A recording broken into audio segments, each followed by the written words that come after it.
రావయ్యా రాలుడు. అమ్మాయి ఏం చేస్తుంది? నేను వచ్చింది మీ అమ్మాయి కోసం కాదండి, అత్తగారి గురించి. దాని విషయం నా దగ్గర చెప్పకు. చేసిన వధ పని చేసి నీతో రాయబారం పంపుతుందా? నేను ఇక్కడికి వచ్చినట్టు ఆవిడ తెలియదండి. నేనే జరిగింది ఎవడో తెలుసుకుందామని వచ్చాను. చూడు, మొగుడు సంపాదించినంత కాలం ప్రతి పెళ్ళం అడుగులకు మడుగులుతుంది.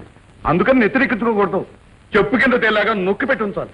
ఓహో, ఇవన్నీ అత్తగారి విషయంలో మీరు చేశారండి? నేను చేయలేదనుకో, అందుకేగా ఆలస్యంగా నెత్తికెక్కింది.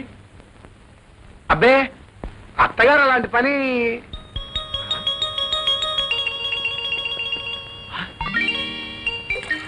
నాదిని ఇక్కడికి ఎలా వచ్చిందమ్మా?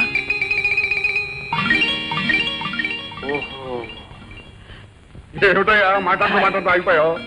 ఏమిటి ఏమిటి మీ ఇంట్లో కూడా గుత్తి వంకాయ కూరనా? మా ఇంట్లో అదే చేశారులేండి. మా ఇంట్లో మాత్రం వండకూడదు ఏమిటయా? అరే, పప్పు పులుసు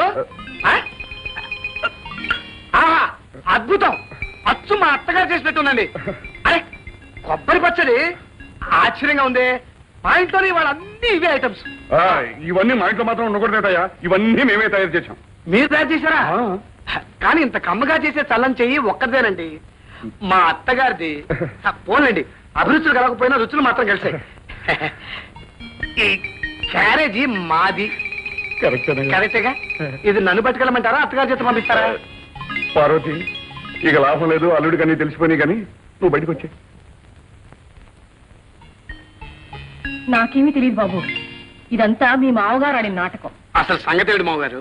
అసలు సంగతి మా భార్య భర్తలు కదయ్యా, మీ భార్య భర్తలది. గీత ఏం చేసిందో ఏం చేయబోతుందో అంతా నాకు తెలుసు.